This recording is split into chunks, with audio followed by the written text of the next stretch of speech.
Oh, that one was easy. The second one. Thank you, Mayaka. Oliotia. What does Oliotia mean? It means hello. Wow.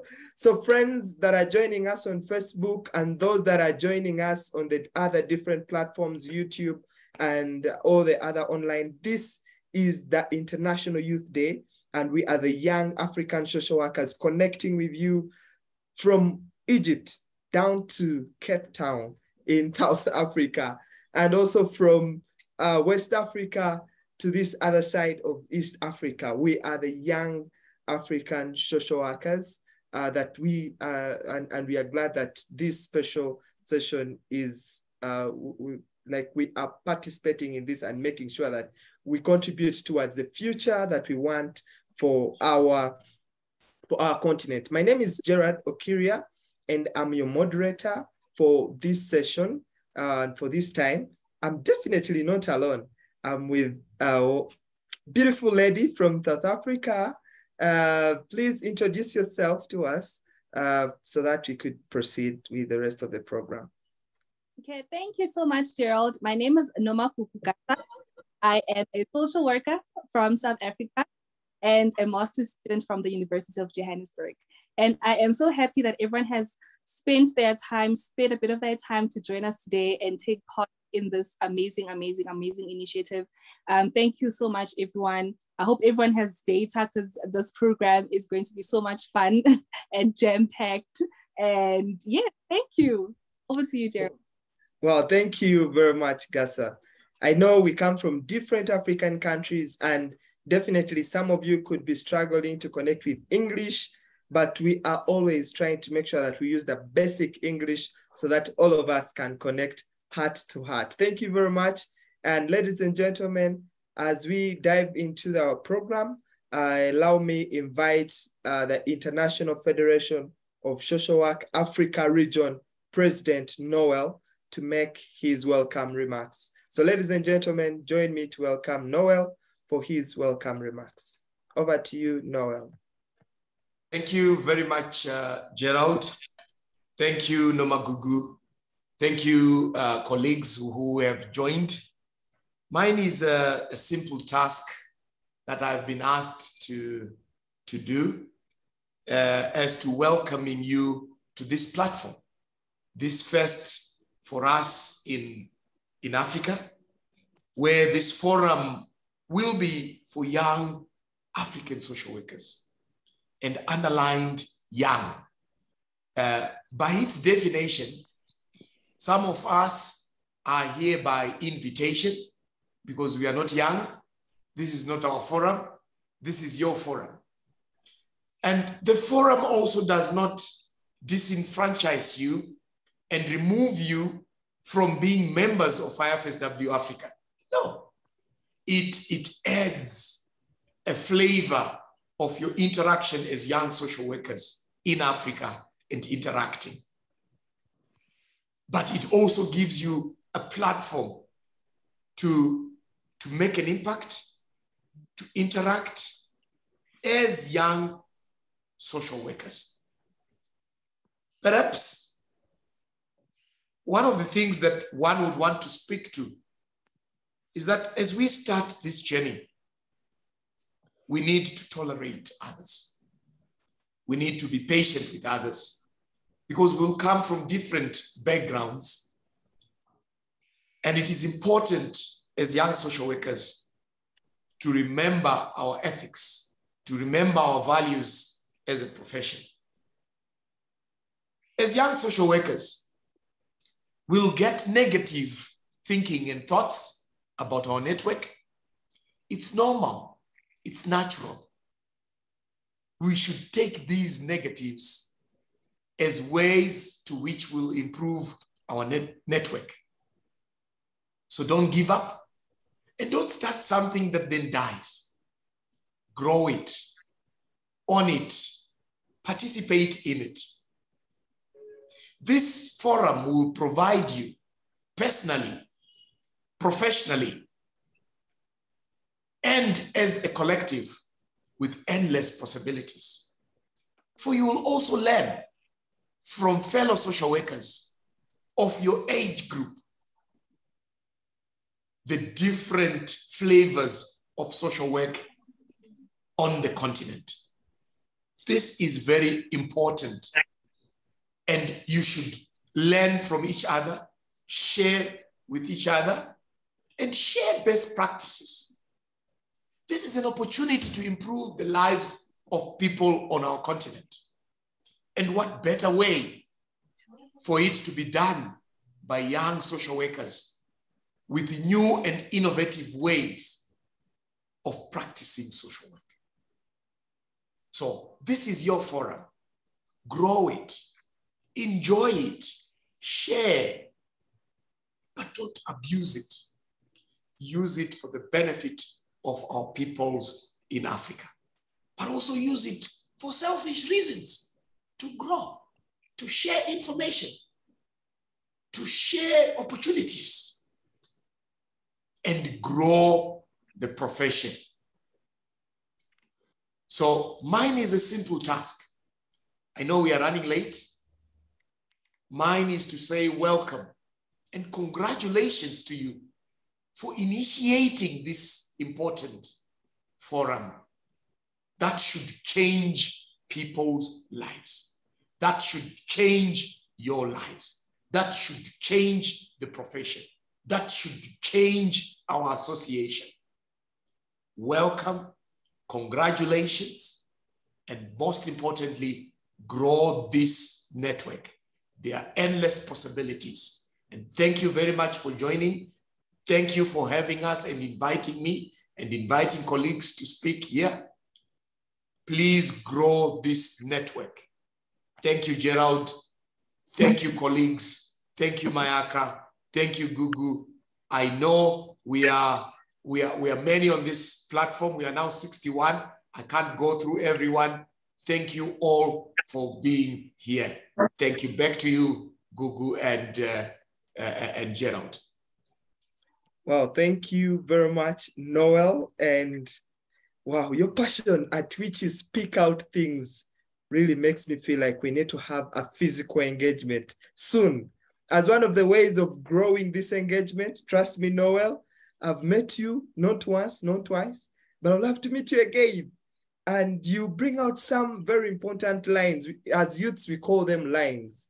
So Gasa, what was your favorite line in Noel's speech? Thank you, Gerald. I think what he said that struck me the most is, let us use this platform for our benefit. Let us not abuse the platform. So let us, in essence, let us, with the information that we share here, let us grow each other in the profession. Let us grow each other in knowledge and come together, man, and unite as social workers, young social workers across our continent. Thank you for that, Mr. President. Yeah, and for me, one of the things that stood out is that let us own this, let us share, let us learn from one another. So expect more of these kind of links and invitations where we'll be sharing. For example, I work with Compassion, with a children organization. So if you work with children or you want to work with children, probably that would be another opportunity where I would love to share with you how working with children is very interesting as a staff, as a supervisor, as an advocate. So, and Gugu works with, you know, a special unique group of people. And as she tells us that group of people, she will after that invite our next speaker. So over to you, Gugu. I hope our next speaker is ready. I hope they're ready, Mr. Emmanuel. Yeah, but Gugu, just before Emmanuel comes, you didn't tell us where you work and the kind of people that you serve. You won't skip that. Yes, so I work in the substance abuse. So I work with persons with substance use disorder, which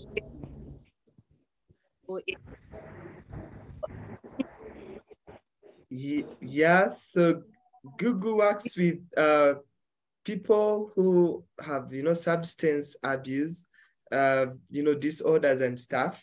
And I should say she's even doing a research relating to that. So we'll be glad. So who is our next speaker?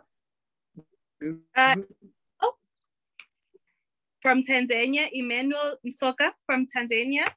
Can they unmute themselves? Are they able to connect? I'm trying to find them on.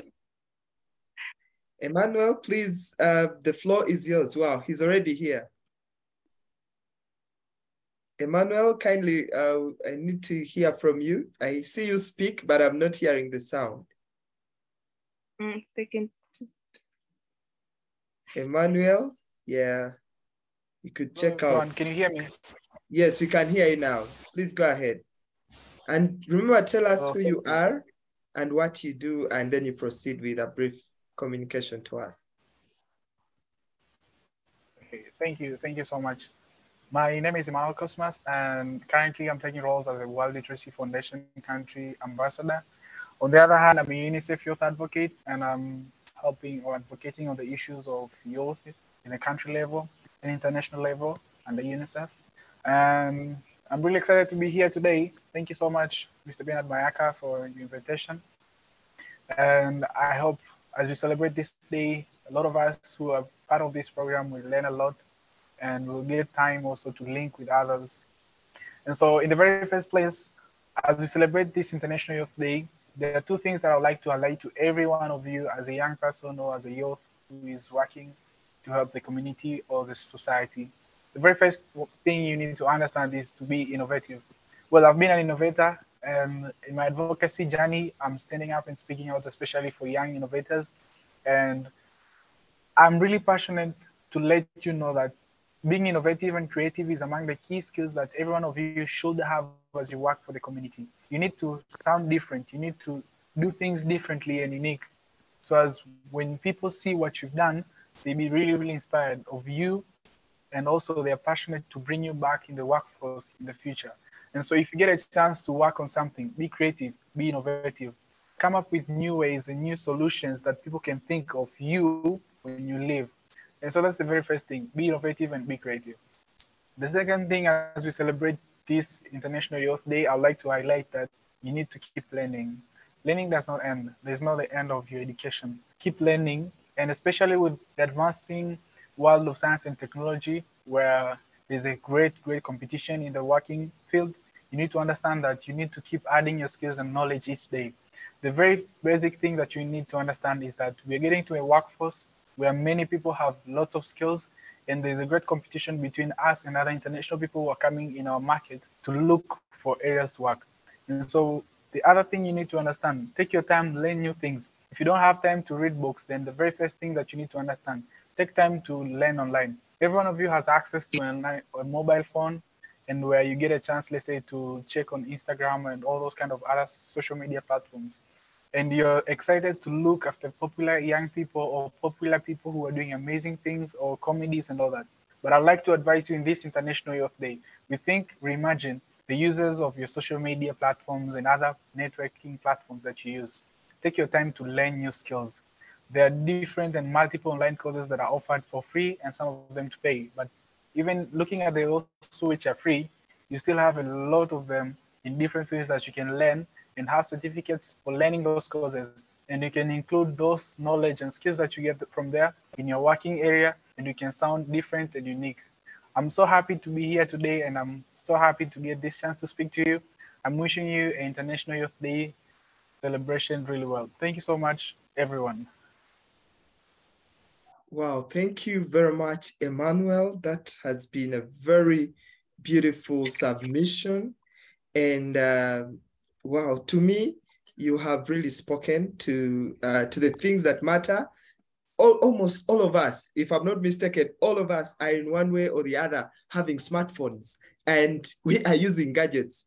And when you make some nice, interesting submissions, I feel like, okay, so am I using my gadget well? And one of the things that you said, we need to connect and use it for to learn new skills and get certificates. Oh my, that's a very beautiful one. So Gasa, Thank you so much. Thank you so much, Emmanuel. I think I love that he's speaking directly to us. We are always on our phones, right? And yet we fail so much to be innovative, particularly within our profession. You know, how many of us are actually using social media to grow our profession? How many of us are actually using social media to grow social work, share ideas, share theories, share interventions, as well. And I think that is just highlighting the importance of social media, importance of innovation, and using what most. I mean, we probably spend about 6 to even 8 hours on our phones and our screens, but how much of that time is actually used for innovation and growth? Thank you for that, Emmanuel. Thank you. Yeah, thank you very much, Emmanuel. And friends, our next session is another interesting one. I should say those that joined our network earlier had time to connect before this meeting. And one of the things that we did, we all went in our regions. Those that came from East Africa gathered as East Africans, and those that came from West Africa gathered as West Africans, and came up with one SDG SDG is Sustainable Development Goal, that they would wish to focus on and see all generations join together. I did mention South Africa because I know Gasa and her team definitely came together. The North African team also gathered, and they also had a time to share. So at this moment, allow me hand it over to Gasa to tell us which region is coming in first and which presenter will be sharing with us. I actually haven't heard anything from the north side. So can we take Salah from Egypt first? Yes, our colleague from Egypt, I think due to some little technical challenges, is not yet here. So they will be joining us shortly, and we'll be getting an alert. Yes. Okay. Maybe we can move on to another Emmanuel from Nigeria. Yes. So Emmanuel from West Africa. Wow. It's your time. You have very few minutes, like 5. Please speak to us. Thank you.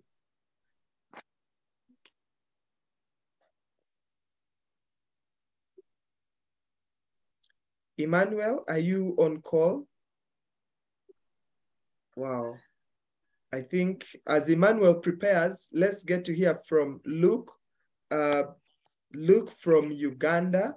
Luke from Uganda, who is representing East Africa. And right after him, then we shall have a colleague whom Gasa will let us know. So Luke, are you ready? Okay, thank you so much, moderator, for the opportunity. I guess you can hear me? Yes, we can hear you. You're loud and clear. Okay, thank you very much for the opportunity. And to my fellow young African social workers, congratulations upon reaching this very important day as we mark our day as young people. Dear young social workers, by nature of our training and practice, you may appreciate that we play a very big role in our communities, in our societies, to make them better places to be. And for this matter, or for that matter, we ought to really promote innovative and transformative change that is really sustainable. And in that regard, we thought we should remind ourselves as East African colleagues and the entire social workers from Africa, we need to remind ourselves about the Sustainable Development Goals, like the moderator said. And for this case, we are going to dwell on SDG 10, which is about reduced inequalities within and among countries. So I know most of us could be aware of these goals, but for those who are not really covenant with the goals, it's really a universal call to action to end poverty, protect the planet, and ensure that by 2030, all people enjoy peace and prosperity. So as young social workers who are supposed to be inclusive in whatever we do, and we promote inclusive social worker development, is there any SGD that we have been contributing towards, or we don't even know them? That is food for thought. So if we can reflect back and in our societies, in our communities, you realize that actually too much of the countries or communities' resources or wealth is held by a small group of people. And for that reason, this often leads to financial and social discrimination. So as young social workers, we ought to do a lot for our societies to flourish and our countries from where we come to flourish. We need to ensure that equality and prosperity must be available to everyone, regardless of gender, race, religious affiliations, or economic status. So when all this is done, we shall have individuals who are self-sufficient, and of course, we shall have a world that is prosperous.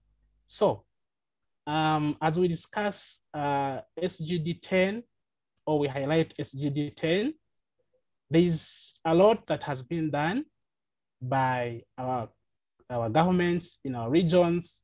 For instance, in East Africa, we have seen our governments try to mainstream the SGDs by identifying key accelerators based on their based on their relative returns on investment, but also strengthening institutional coordination for SDGs implementation, as well as putting in place policies and laws that support inclusion of vulnerable persons to ensure that gender and equity responsive budgeting is put in place. So as young people, social workers, have we been part of these processes? Do we know of any policy that has been put in place in our countries that is really supportive? So that is food for thought. So we have seen a lot has been going on. That's what has been done in our countries, but it's a lot more beyond that. But also there's something or some other measures we should take to enhance what has been achieved so that by 2030, we're able to meet the targets as set by the UN. For instance, as young social workers in Africa, we should be able to promote and support competence-based education. I liked what our colleague from Tanzania said. We are supposed to be innovative. And how do we do that? We have to promote education that is competence-based. That is one. Then two, we, as young people, we ought to encourage businesses to be part of partnerships for responsible action in the pursuit of any and all of the global goals that we have. There are 17 number, you must be aware of that. But also, we need to fight against all forms of inequality. We have to raise our voice against any type of discrimination, like I said before, where a few individuals own a lot of wealth and resources and others don't have. As social workers in our field of practice, in our communities, we must raise our voice against such kind of discriminations. We also need to run campaigns, especially when it's time for politics. As young people, we have always been left behind. And at the end of the day, we start complaining, we don't have jobs, we don't have this, but simply because we have not been part of these engagements that, that promote inclusiveness. So as young people, whenever there's an opportunity where we intend to have new leadership in place, please let's always have those campaigns and be part of them so that we have enough representation. And that's how we shall be able to advance our agenda as young people and social workers.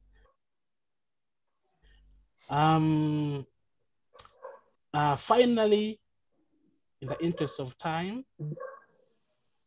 like Atkinson said, if we are concerned about equality of opportunity tomorrow, we need to be concerned about inequality of outcome today.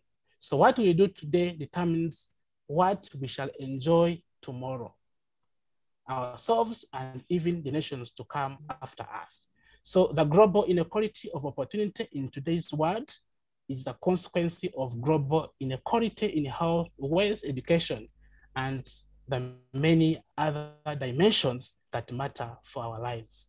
So young African social workers, let's rise to the occasion and get rid of all forms of inequalities that exist in our communities, in regions and in our countries, in all aspects of life. Thank you so much. Wow, wow. Thank you very much, Luke, representing the East Africa region, mainly focusing on the SDG 10, which discourages the different inequalities that happen. And I'm glad to associate. Gasa, which message is on the chat that really sparks your mind? Have you been able to see any that you could read out before we invite our next person to speak? Thank you so much, Gerald. My chats haven't been loading, but I'm seeing a lot of people greeting, saying they are proud social workers. Thank you, guys. We are all proud social workers, and thank you so much for being part of this meeting today. We have a meeting from Liberty Alex. I really like what Msoka said. As young social workers, we need to be creative and innovative, but also need to use the resources around us to create access to new knowledge for better social work in Africa. For what Luke is saying, it's true. We don't take time to reflect on the SDGs as young social workers. And I think that is very important. I remember this afternoon, we're actually talking about the SDGs, and I felt so attacked when you asked me, Gerald, like, yo, because it's true. I mean, once you get into the profession and you start working, you get so swamped up in all the work and everyone's problems and your clients, you forget about the global scale on what, I mean, although the small steps that you do is working towards alleviating poverty, obviously as a social worker, or working towards equal education for all as a social worker in a small on the ground scale, but we sort of forget, you know, what we have learned, because we touched on a lot of it at school. You know, it's grilled onto us at school, and the moment we leave, we forget that number 10 means what, number 1 is what. And thank you so much for that, Luke. Over to you, Gerald. I don't know if you have anything to add on. Yeah, sure. I definitely could have something, but maybe just because of time. But yes, the SDGs are 17. And you'll be hearing more of the numbers. Luke has given us a task. As young social workers, let's get to learn. And by the way, everything that you do has a relationship to one of the 17 goals that the world is moving on. So ladies and gentlemen, at this point in time, I will be inviting, now this is where I need, you know, in social work, we respect competence and people who are experts, especially in pronouncing. So Gasa, please help me pronounce our next presenter from South Africa. Our next presenter is actually a colleague of mine. We work together in the same office. Guguletu Shabangu. We have a similar name. My name is Noma Gugu, Mother of Treasure. Her name, Guguletu, our treasure. So Treasure, Guguletu Shabangu, the floor is yours. You can start briefly, maybe a short introduction about yourself, and then head over to your presentation. Thank you. Wow, that is good. I think my children are soon getting a new name, Gugu, and then the rest will follow. So over to you, Guguletu. Good morning, good afternoon, good day, ladies and gentlemen. My name is Guguletu. Can you hear me? Yes, you are audible. Okay. My name is Guguletu Chabangu. I'm from South Africa, and I studied social work from Wits University. I'm a social worker at social development in South Africa. Okay. Today, my topic is the importance of social and economic development in order to tackle the economic and socio-economic issues faced by youth in South Africa.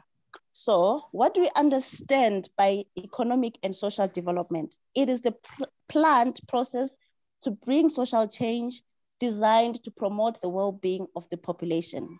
It is also through improving the lifestyle of individuals brought through the social planning, education, economic growth,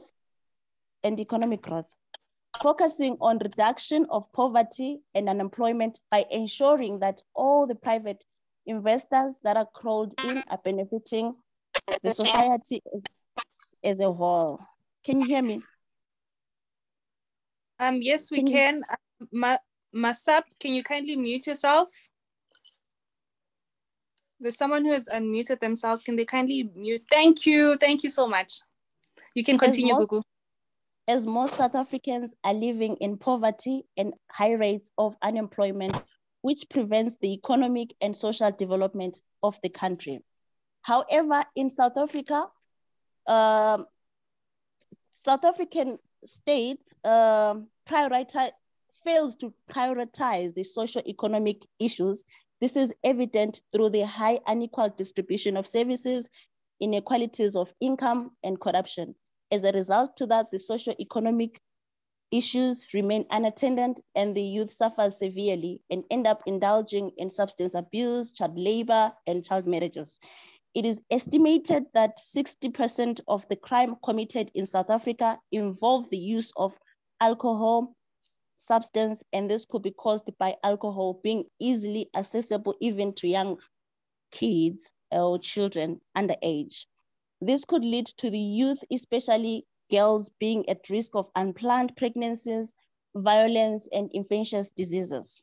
With this being said, the government must have an administrative political capacity, competency to set goals and choose the right inclusive policies that will be implemented to accommodate everyone in the society in order to achieve sustainable economic and social development. And the social workers and social services are very important in this instance because they need to protect children or youth from sexual exploitation, economic exploitation, and drug abuse. And as for the youth, us as the youth or young social workers, it is our responsibility, it is our agency to make sure that we seek the opportunities and actively engage in mechanisms that will emancipate us from the socio-economic issues that we are currently facing. Thank you.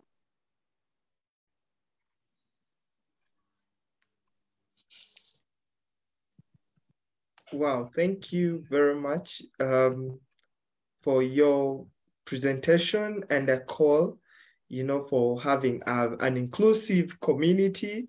That has been very, very good. Now, anything you'd wish to add as we switch to? Wow. Okay. So thank you. I would wish to just project this, just so you get to know that these are the 17 Sustainable Development Goals. And remember, I told you we have a quiz. So the quiz will be rotating around this. So SDG number 1 is no poverty, 2 is zero hunger, 3, good health. And definitely you guys have got data. Just keep your eyes around there and I could be having a small gift for you. You can just imagine what the gift could be.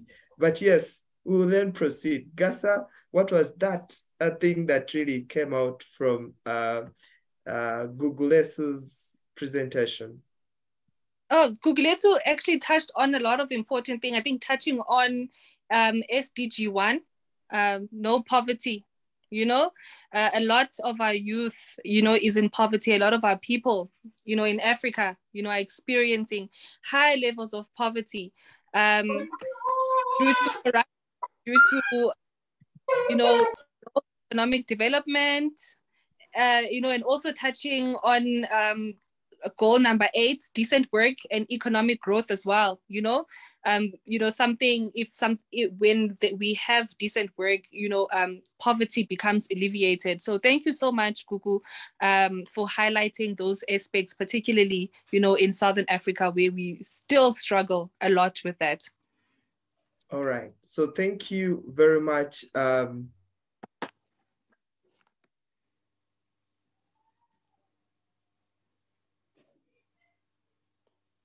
Yes. So friends, will continue. And which region do we go to next? I think we can go to Shalom. Is Shalom ready? I saw she unmuted herself for like 2 seconds and then muted again. Hi, Gasa. Oh, Shalom. Hi, how are you? I'm good. How are you? I'm good, thank you. For the sake of time, can we just start with a quick introduction and then go straight into the presentation? All right, thank you.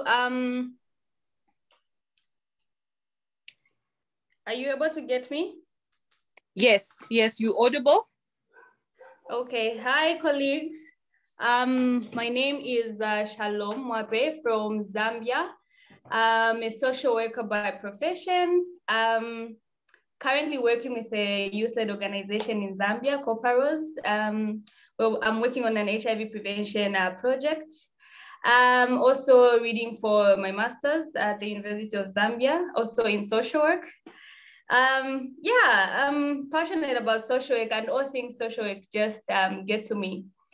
So this evening, I'll just be speaking basically to the issues of networking, even as we talk about the different sustainable development goals and how we as social workers can contribute, what is our role, and even as young people. As we may be aware, our theme for this International Youth Day is intergenerational solidarity, creating a world for all ages. And when we talk about, networking, we're simply, looking at creating these networks that we as social workers are able to learn different things from one another.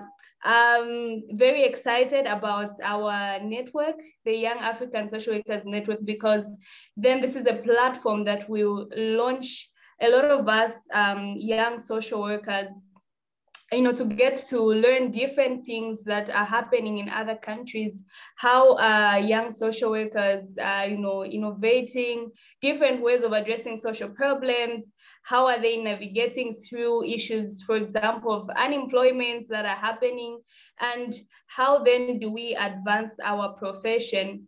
I think one other thing that's striking is the fact that the theme has the intergenerational part, and that stood out for me because if we are going to advance the profession, there's need for us to network even with the older social workers. I'm excited that Noel and Joachim are here, and obviously we have other older social workers that are following online.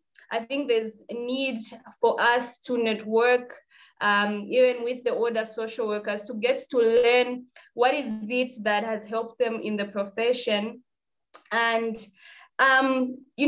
social work is complex, and the social problems are ever changing. So there's also need for the older social workers to learn from the young social workers. What are the new things that are happening? The same old ways of addressing problems may not work in the now, when we look at the fact that, there's a lot of technology advancement. So even the problems, the way we're experiencing them are different. I'll give an example of, when you talk about issues of, depression or suicide, and we start to look at what are some of the factors that are influencing that.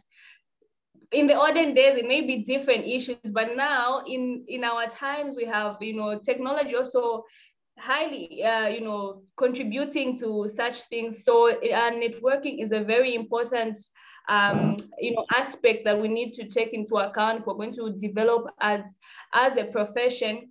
And also just to alert to our fellow young social workers that when we talk about networking, it's not just among us as social workers, but also with other professions. I'm very happy that our line of speakers is not limited to just social workers. I think we have somebody from the media and others that are doing different things, because if we are going to address different problems, it has to be done, in a very holistic way. The media has a role to play when we're going to know what is happening in this particular community. The media plays a role in disseminating that information. When we talk about the medical profession, they have their role to play. When we talk about the legal profession, so even as we celebrate this day as social workers, as young African social workers, I think it's very important that we reflect on the importance of networking and also take time to appreciate this particular network that we have begun, because I believe it's the beginning of greater things for young African social workers. We'll be able to make a very big, loud impact if we work together, we learn from one another. I want to know what is happening in Uganda. I will speak to Gerard. He's able to share the political scene, what's happening, how are the young people affected, how are they, going about with the issues that are coming up with the political atmosphere there. He will want to learn what's happening in Zambia. So I believe it's very important for us as social workers to network if we're going to contribute to even the attainment of the sustainable development goals, because there is need for us to have different information that will help us contribute greatly. So yeah, that's it from me. And I hope everyone really puts in their best in pushing this particular network. Over to you, Gerard and Gaza. Wow. Wow. Thank you very much, Shalom. And wow, you have mentioned something, and as social work, one of the things that makes our profession a science is that we do a lot of research. And we have been doing research basing on our local villages. Let's say I come from Uganda, and most of the research I've been doing, and let's say if I'm doing a research of, the relationship between teenage mothers, maybe, and the social services that are available for them, maybe just studying that kind of environment. I normally say in Kampala or in Mukono. But now with such a forum, we'll even say, I want to learn how my colleagues in Lagos, in Nigeria, how do they respond to teenage mothers? Or my colleagues like in Zambia, who have recently, actually have a law that regulates social work practice. Or maybe let's say in South Africa. So thank you very much, Shalom. These are very important issues, and actually I see that our opportunities are opening, and definitely I used to update Shalom and other colleagues from Zambia about our political situation. And I am glad that my colleagues from Kenya also gave us an update. But nonetheless, let's leave politics not very aside, but for now we are talking SDGs. And the SDG I have been promoting for my colleagues who are in Kenya is the SDG that promotes peace. So someone needs to drop a chat and let me know which SDG that is, the SDG that promotes peace. So you put the SDG number. Gasa, what did you pick from Shalom's presentation? Thank you. I think Shalom just rounded everything so nicely for us. She was touching a little bit of what Luke was saying, a little bit of what Google was saying, a little bit of what Emmanuel was saying as well. Inclusivity within our profession, the old and the young working together, innovation within our profession. A profession that is all rounded, where we all can share knowledge. And I think just to bring this home to myself, when I was doing my research, I struggled so much with finding sources in Africa, So I had to relate a lot of my research to the Western world, which doesn't even make sense because I'm from Africa. I should be able to find research, written by my fellow African social workers, African researchers. And I think we need more of that. We need more of that. I don't know, Gerald, if you want to take some chats, or do you want us to move on to the next speaker? Yeah, sure. Let's look at the chat and allow me recognize some of the colleagues that have recognized the SDG that I am promoting and advocating for our colleagues who are in Kenya. And I see this is Trevor. Trevor says it's SDG 16. Shakira also says it's SDG 16. Chisache Jackie also says it's 16. Wow. Shakira 16. And Luke says 16. Oh my God, you guys are very brilliant. And Nalube and Lester. Oh, you guys, I think you're stealing my answers. I don't know who gave you my answers, but you did so well. Yes, Gasa. Okay, but thank you so much, Emmanuel. I think we can move on to our next speaker. Yeah, sure. Puteke. That is Thaddeus from Malawi. Yes. Wow. Yes, Yes. Yes. Hello. Hello, Thaddeus. Yes. Can you hear me? Yes, you are audible. Fine, thank you. Good evening, everyone. And this is Thaddeus from Malawi, a social worker by profession, and a youth human rights advocate as well as a community facilitator for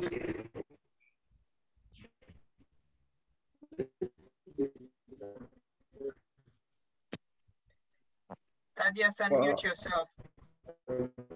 Thaddeus, seems you're muted, so we are losing you somehow. Okay. Hello? Yes, Thaddeus. Yes, can you hear me? Yes, we are getting you. Fine, thank you. I'm Thaddeus Kuteke from Malawi. I am a social worker by profession, and I also work as a community.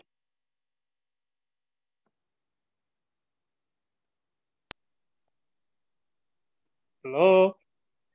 Yes, Thaddeus, we are getting you. And as you make your presentation, I would like to let our next speaker, Kiki, to also be ready to make his submissions. Over to you, Thaddeus. Thank you very much. So as I've already stated, my background, I'm Thaddeus Kuteke from Malawi. I'm a social worker by profession, and I'm now currently doing my master's at University of Malawi here in Malawi. And I am also a youth advocate for Youth for Human Rights International, as well as an entrepreneur, as I have my own nursery school, so I work with kids. Now, my presentation basically is on how we can integrate ourselves as young social workers as we are commemorating this International Youth Day.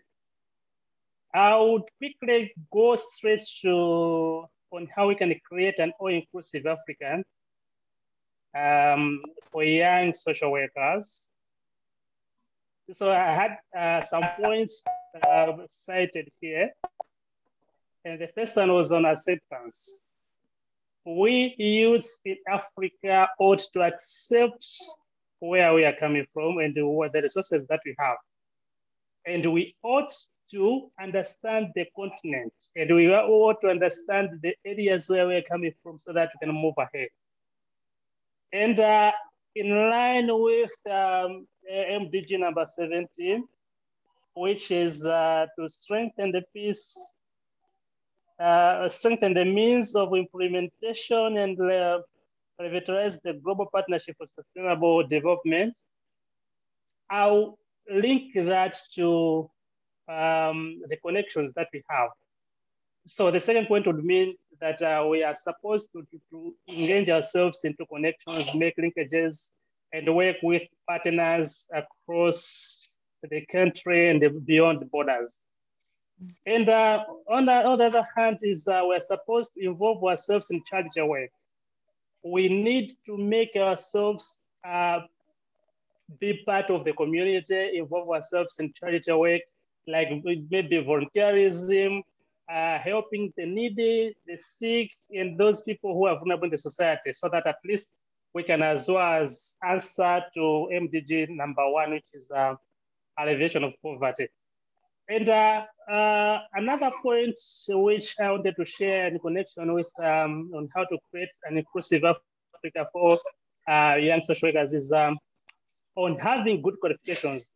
Despite that social work is a young profession in Africa and yet at international level, we still need to chip in by studying hard and have good qualifications. There's room for us at least to move around with the papers and to get some qualifications, and then we can easily be employed and work anywhere. So we need to do that. And despite that, we still have some threats which are rovering around in our communities and beyond. And the first threat is on unemployment. Most of the youths today, especially young social workers, are not employed. And this is causing some sort of, I would say, evils for the society. Youths are being engaged in bad behaviors, theft, prostitution, and other view. So we need at least to look seriously into unemployment. It's a threat for us. And the second one is on social workers are not involved in decision making, especially when it comes to policy making forums. For instance, let's say you are in a public debate, like the different professionals have been called for a meeting. Social workers are not given a room to say, to give out their voices and now to make a kind of a contribution towards the policy making. And the third point is on the recognition of social work as a profession in most of the countries it's not all that tangible. We are not really recognized. We have at least to be recognized by making this profession known everywhere. So lack of recognition is another threat for young social workers today. And the fourth point is on political will. Political will is coming in because each and every country in Africa is led by a president, is led by other people, let's say those in the government.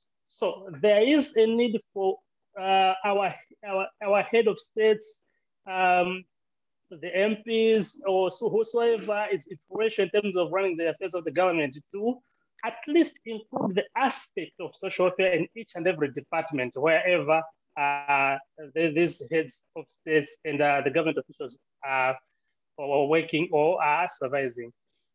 So despite that, we still have opportunities, of course. And one of the opportunities is some of the social workers are well qualified, and this gives them at least an upper hand to create opportunities for others. So others have got masters, others have got, let's say, degrees, others have certificates, but they are able to go through, they're able to apply, they're able to be employed, because this is just a new profession in Africa, which is social work. And as regards to the second opportunity is on social work. Social work profession is an ever-growing profession. It has just started and it's ticking little by little. So as it is ticking, there is room for vacancies, there is room for chances for people at least to apply, especially those who have good qualifications. And the third point is that each and every social worker has potential. Sorry for disruption, but the deals you need to summarize. Thank you. Thank you. There's room for potentiality. Every social worker has potential, has talents, has to create kind of opportunities for themselves at least to maneuver around. And this is in line with the MDG number 1 as well, which is to end poverty, and the MDG number 17 as well, because I'm marrying the two to strengthen the means of implementation and legislation of the global partnership for sustainability. Thank you very much. Thank you for your time. Thank you. Wow. Well, thank you very much, Thaddeus. And I like how you have rotated around the SDGs. And actually, the SDG for partnership, as you had said, is SDG 17. So what we are doing here, we are building the SDG 17, building partnerships to achieve the goal. Yes, Gasa, you could just give us one reflection and then you invite our next speaker. Okay, thank you so much, Gerald. I think our speaker there highlighting us to, to hit the call for social workers to be more present, particularly in policy making, particularly, when we are making partnerships, with different organizations, different people around the continent. Thank you so much for that contribution. I think we can go to our next caller. Next caller, yo, guys, I think I'm in radio. Our next speaker, Emmanuel. Emmanuel, if you can kindly unmute yourself.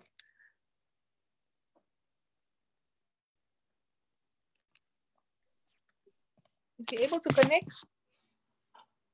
Yes, Emmanuel and friends, thank you very much. At some point, we are going to take a group photo.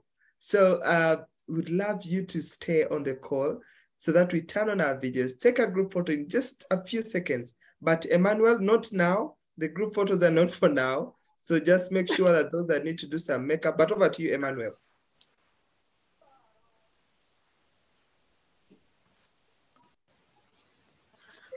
Hello, everyone. Hello, Emmanuel. It is a different Emmanuel, not Emmanuel Musoka. Adelodon is the next speaker. Emmanuel, have you successfully logged in? We know you had a few challenges here and there. Adelodon Emmanuel from Nigeria. Yes. Okay, so Gasa, seems as we get while we wait for him to come connect, will that be okay? Pardon? I want to direct what we can do. Sorry for disruption, Nomagugu and Gerald. I can see Adelodon and Emmanuel from Nigeria has shared his reflections and his presentation on the chat. So colleagues, we can read what he has shared on the chat. He has mentioned he still has technical challenges from his end. So Gerald had mentioned Kiki to be ready, and I believe Kiki is live here with us. Kiki, you can be ready in the next 2 minutes. We get one question generally from all the presentation, just one question, and then we move to Kiki.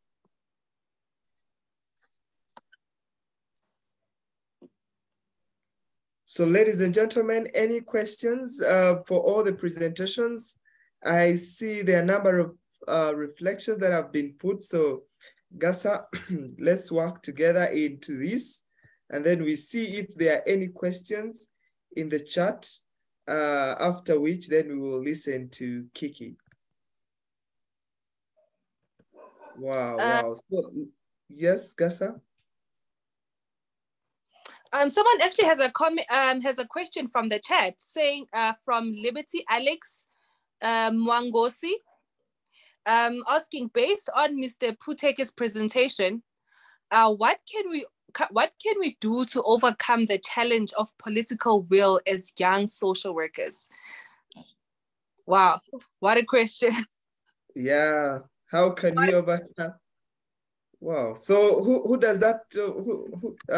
Where does that question go to? Which particular person?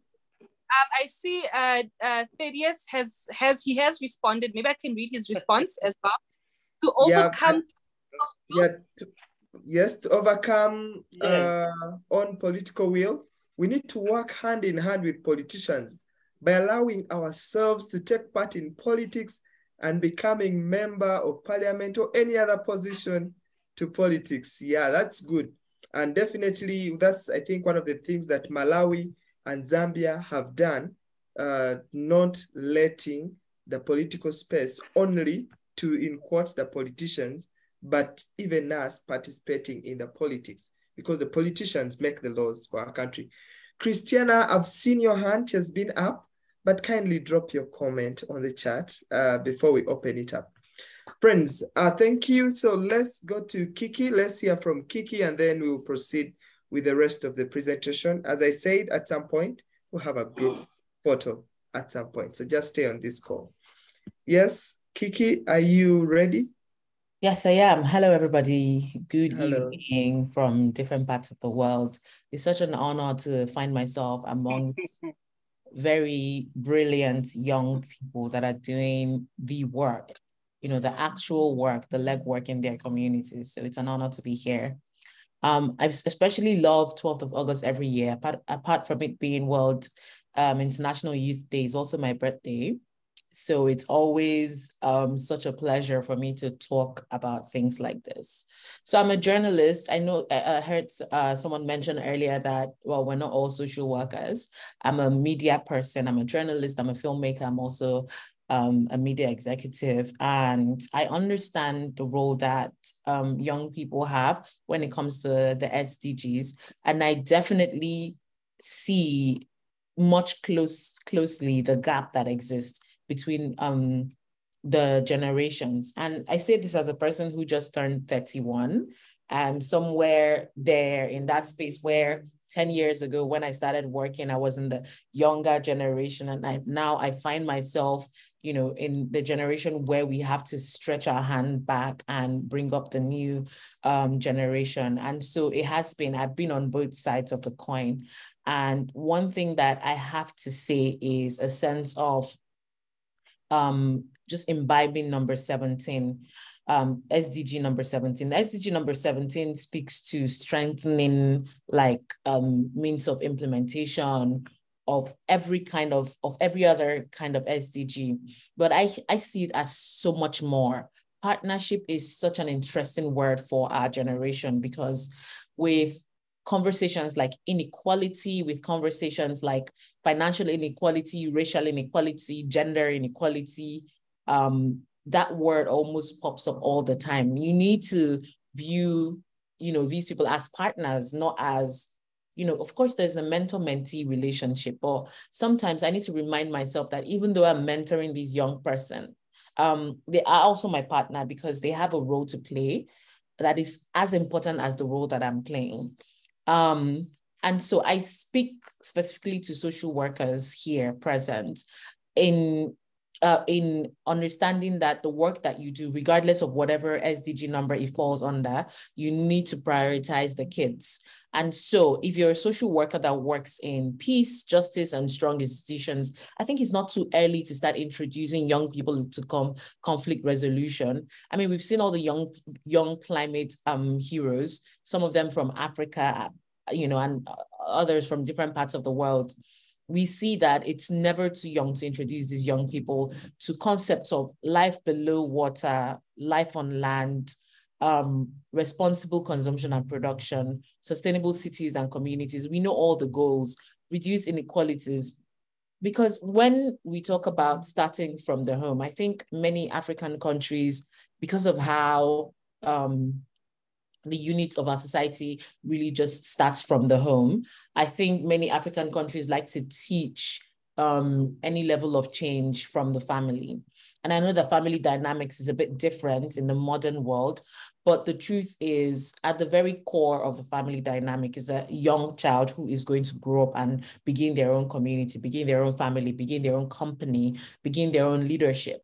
And that's why it's very important for us to keep imbibing this in kids. I think that way we may solve this recurring problem of this intergenerational gap. So you already have this, you're already filling the gap for the kids right now. And that's already preventative for the future. But of course, I'm still speaking to the older generation to always remember to send the ladder back down. The ladder that sent you up, you need to send that ladder back down because there is much, much more work to be done and you cannot do it alone. So yes, that's my brief speech. I'm also open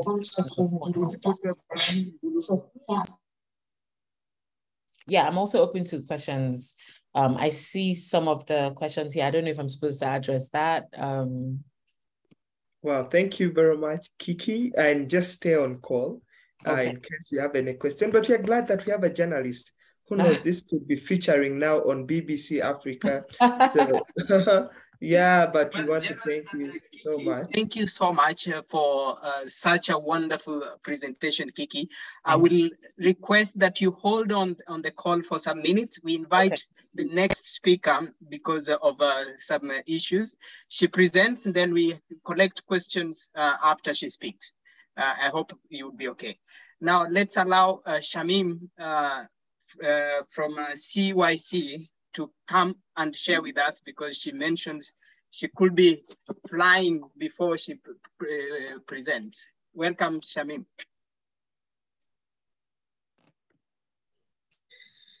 Yes, good evening to everybody. I'm so sorry I can't turn on my video right now. I'm at the airport, but I wanted to speak to my fellow young people before I leave. So I'm requesting that you forgive me for that. So my name is Nabuma Shamim. I'm a medical doctor by teaching. I'm a young entrepreneur. I'm a Forbes 30 under 30. I run 2 multinational companies, one in telehealth, providing cancer screening services to women, and another in the food tech industry, linking food consumers to food buyers. And right now, we're in Africa, UAE, and we've currently reached the United States of America. So I am a young person, and I'm the Commonwealth Youth Council regional representative for Africa. The Commonwealth Youth Council is an official voice of 1.2 billion young people in the world. So it was first established in 2013 with the support of the Commonwealth Secretariat, and it was endorsed by the Commonwealth Heads of Governments. That was in 2013. So it's led by a 10-member executive, and it works as a coalition of different national youth councils, youth society organizations across 56 member states of the Commonwealth.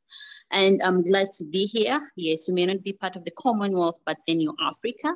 So just happy to be here. Today being the International Youth Day, I would love to talk about it. We are the young people, and we are responsible for our future. The governments have a role to play. We have a role to play. So if we work together, there's going to be a change on what we shall see in the future.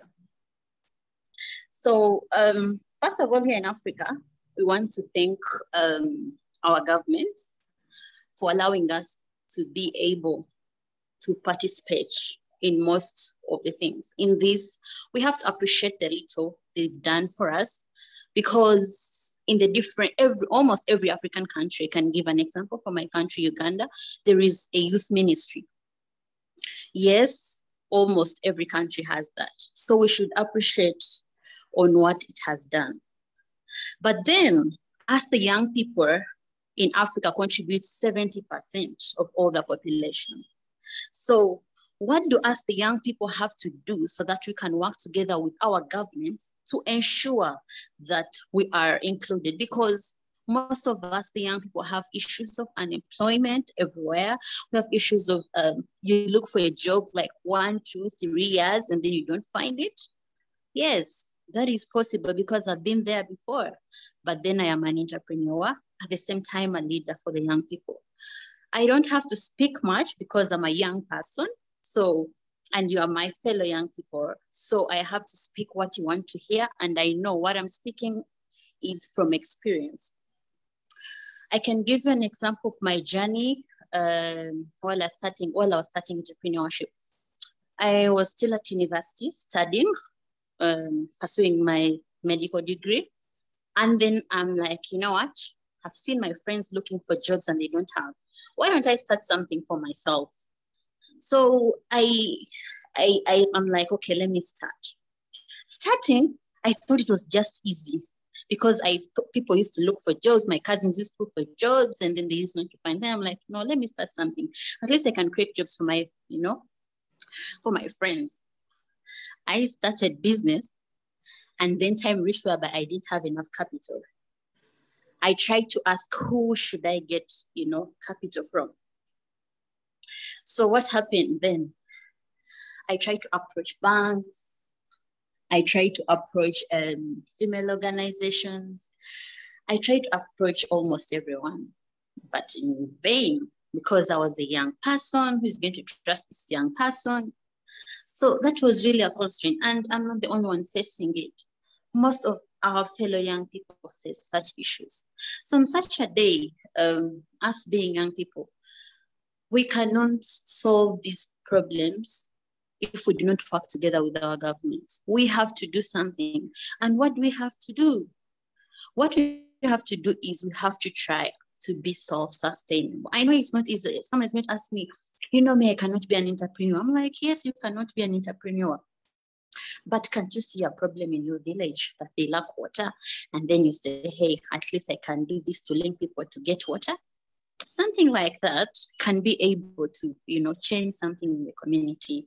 So as the young people have to have visions that are really, really looking at the future. We should not look at right now, I'm looking for a job.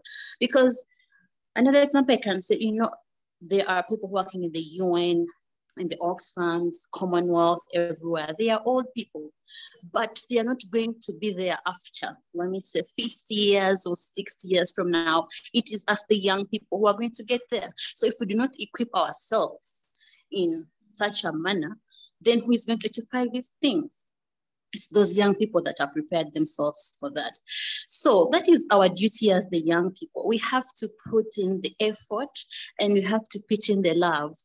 You may not do the businesses that I'm doing right now. You may not be like me, but maybe love, maybe fashion. And that's why you where you can do something from.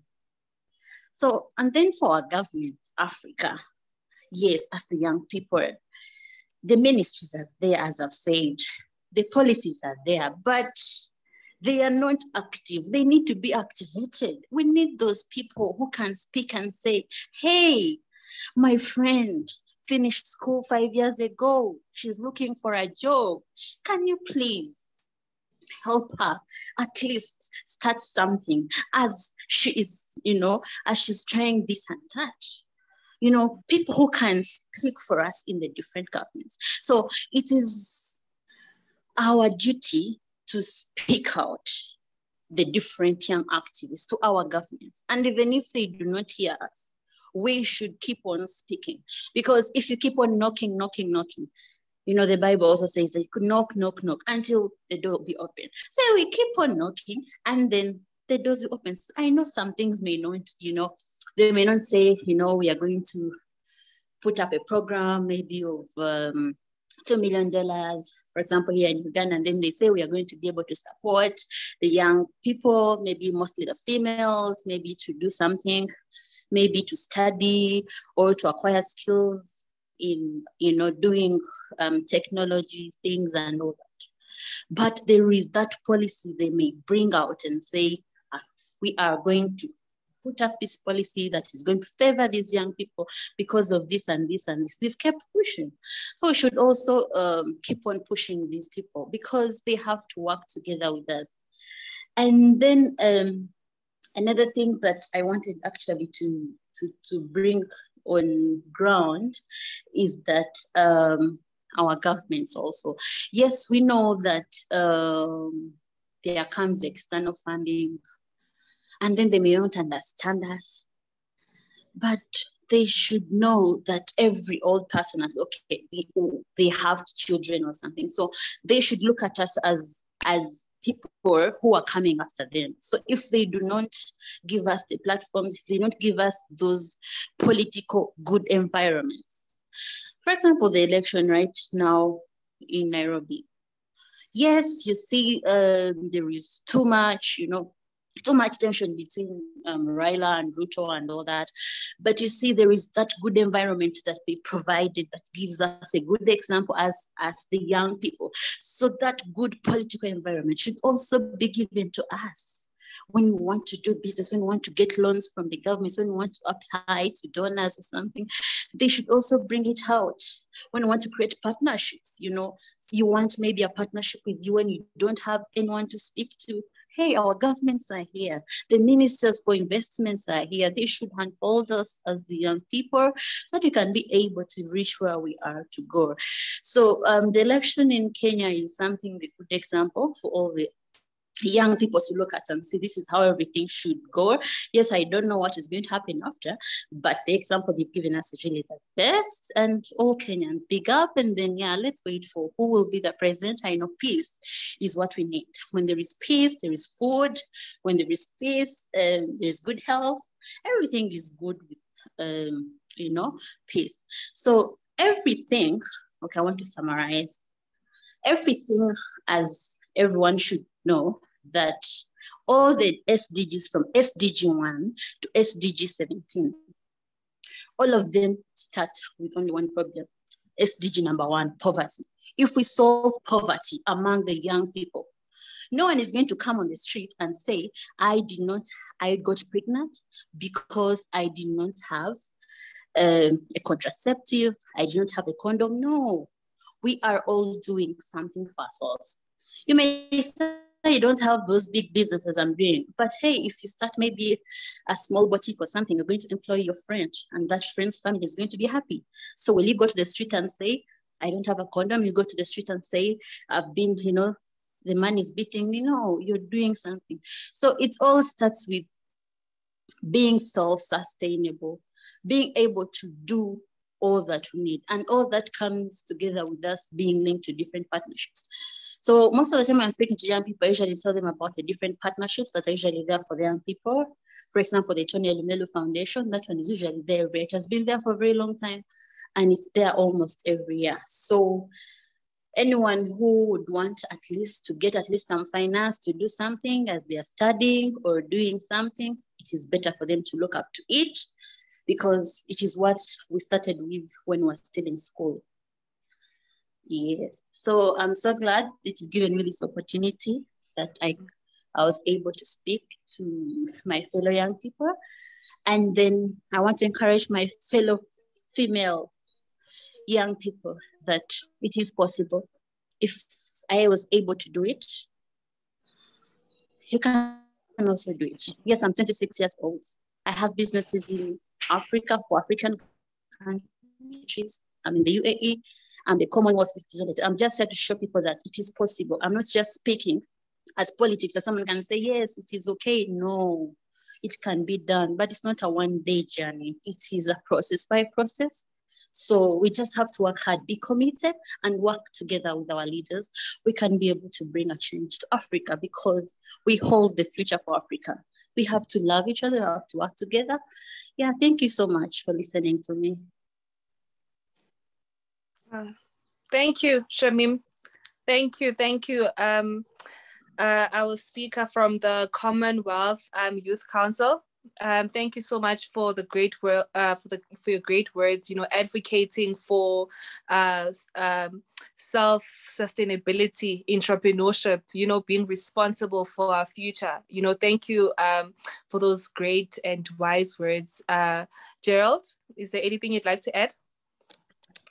Yes. The presenter Shamim talked about something that we need to engage our governments. Wow, yeah, that's always a bitter pill to do in Africa, but that's the way to go. We need to engage our governments and see that we have the right policies, the right programs benefiting the youths. I remember I attended CHOGM just a few weeks ago, and we said as youths, we are taking charge. One of the issues that we brought up was we still have people who are not youths being members of parliament representing the youths in most African countries. So I thought it was only in some of our countries, but I discovered that when I sat with colleagues from Malawi, from Ghana, they had similar problems. So yes, let's keep working out things that are going to help the policies that will favor the youths in our region. So thank you very much, friends. Now, we are going to do like this. Kindly just relax a bit.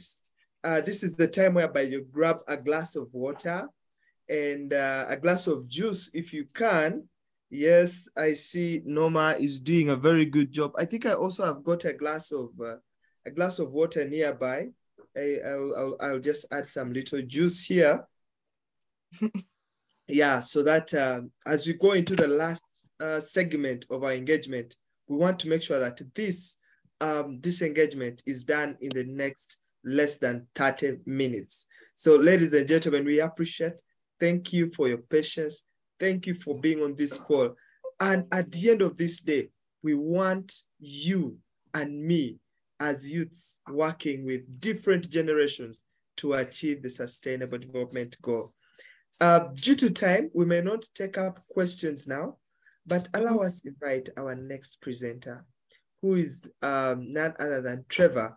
So Trevor from Botswana, kindly take this moment to speak to us on the theme and what you have prepared for us. Trevor, you have less than 10 minutes. Thank you. Yes, I hope I'm audible to everybody who's listening. Yes, you're very audible. Yeah, and I just like to say I've been listening, and these are really inspiring conversations, and are really intriguing. And I must say, there is hope for Africa at the end of the day, and definitely we would change. We would make the change that we want to see within our individual countries. And I just like to thank Bernard for inviting me to this conversation. It's quite intriguing.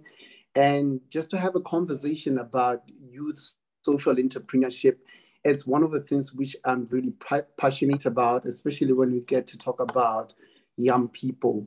So I am going to just go through some of the key points which I think I prepared.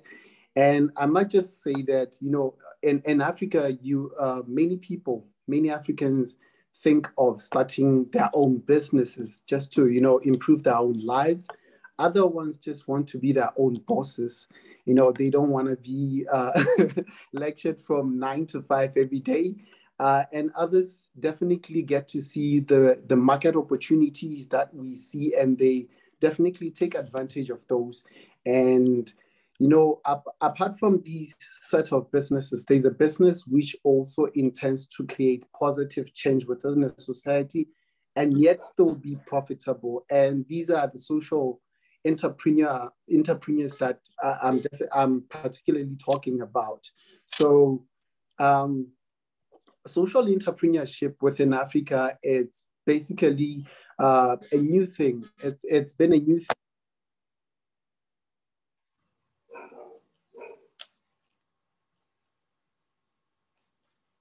Trevor?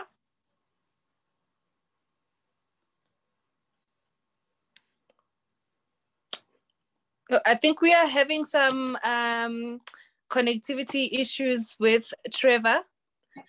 I don't know if we can try get him back. I'm not seeing him on the participants list. Perhaps maybe we can read a comment from the. Sorry for that. There was a there was a bit of a glitch on my side. No. I was just okay. I was just saying that social entrepreneurship, it's one of the new things within Africa that, you know, it's actually mushrooming within Africa. A lot of young people are seeing an opportunity in being social entrepreneurs because of conversations that we are currently having, such as sustainability and also social inclusion as a topic for a decade. So I might say that social entrepreneurship probably is the only way to solve many problems that Africa is currently going through. So we need to look at so many things that social entrepreneurship could offer because it's a sensitive model which tends to address social issues and environmental issues that Africa on a daily basis is going through. And as young people, we need to probably turn a blind eye to having businesses that are only there to generate money at the cost of their environment and the community that they live in.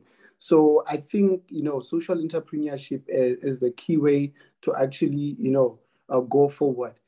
And I might say that it's really important that even if you're going to pursue being a social entrepreneur, it's very important that you understand the fundamentals and the principles of running a business or moves on a daily basis, because at the end of the day, the business needs to go somewhere and also solve other people's problem. Unlike many other businesses, social entrepreneurship use making a change as a way that they strive to actually create the profits that they generate on daily basis. I must give an example of mushrooming enterprises within Botswana that we have. We see a lot of tutoring schools actually mushrooming on almost every day. And these schools, they tend to solve problems, which is young people, Form 3s and Form 5s, who are failing their exams to actually go to tertiary school. They're taking them in order to teach them and also to upgrade the marks that they previously get at a sense of that they will get something from actually making that positive change within these young people. So these are the kind of the things that I'm currently talking about. And just probably, I think I'm too quick, probably because I'm running against time. 10 minutes it's quite a less time, but we need to think about systemic change within Africa. If these social enterprises are not actually here to change the systems that we have in Africa, we will definitely go nowhere as a continent. We need to make the disruption that we've long talked about within the conversations. There are so many commitments and policies and laws that have been created about actually disrupting change across Africa in order to empower the lives of young women and girls within Africa, to reduce chances of them being vulnerable within their societies. So I think going forward as young people, we need to think about how probably can we protect young women and girls in order to actually, solve this problem and yet benefit from it. I think it's also possible that how can we fight problems such as HIV and AIDS within our continent and yet benefit from it. It might not necessarily have to be an organization like we normally know. Like I've seen so many organizations, every young person wants to start one in order to, try to solve a problem. It could still be a private company. It could still be a parastatal. So whatever that you're interested in solving, I think it's possible for you to actually address that. And social entrepreneurship, it's all about creating something that is positive for the society that can make an impact. If social entrepreneurship grows bigger, it can bring a lot of changes within our environment, especially, guiding the youth towards social entrepreneurship. It's really necessary. They are perfect candidates. I believe young people are perfect candidates to become social entrepreneurs and achieve many goals at the same time. It's not only to reduce youth unemployment like so many other countries within Africa. I think in Botswana, we're around close to 70% or 60% rate of unemployment amongst young people. But it's not only to solve those kind of problems, but also to create businesses and enterprises that are solving the global problems that we face every day. I think COVID-19 has showed us that we need to be keen about making change globally. Hello? Yeah, someone's voice just went through, but you have less than a minute, then we'll go to our next presenter. Thank you. Yes. So I just like to say that I wish we could see a lot of young people engaging in social entrepreneurship, because it's a wonderful thing to see a lot of people's lives changing. And at the same time, you benefit, you still get the goals that you've set for yourself. And I wish as Africa, and I think this thing happens across Africa, there's a phrase in our country, and usually what they say is that system is down. And this means that people are not willing to put in the work, and they just went to work probably just to Facebook and do so many other things. But we should remember those kind of things, they actually cost other people's lives by delaying giving people these services, by giving them what they are really what they really need in order to, to continue with their lives every day. So I believe social entrepreneurship is a key way for young people, and it needs a lot of young people to read. It needs a lot of young people probably to go to school and learn a lot of things, and a lot of investments and doorway to be open for young people. So I think we should definitely, I'm looking forward to pursuing it, even to take it to greater height. So my name is Trevor Wahile. I am the director and CEO of a company called Ajabu. And also I'm an award youth award. Wow, thank you very much, Trevor. Unfortunately, we have lost him somewhere, but he was concluding and he made brilliant points. I just wanted to emphasize the point that social entrepreneurship is not free. Each time we try to solve social problems in our societies, people think that we are doing this for free. Our clients either pay for it or someone sponsors it. It's as simple as that. Banley, Madati, my brother, you said Jebaleko, and I will also say Jebaleko. You've been one of those few people who came here early. You have kept your video on and you've kept very attentive. Thank you very much, sir. We appreciate, and definitely Njiro and all the other guys. Don't worry. No need to either put on your video or not, but I like the attention that you guys have kept in here. Gasa, what's up? What's there down in South Africa? I guess now you are just 1 hour behind us, but we are all at the same point, same link, just counting down to the end of this shortly. What did you pick in the last presentation? Then you invite the next presenter. Okay, thank you so much, Gerald. And you know what, if time was not against us, I'd wish this could continue forever. So I'm definitely not counting down. Don't involve me in the countdown. Our next speaker, is Mr. Peter Kwasi from Ghana. I don't know if he's connected yet. If he can kindly join us.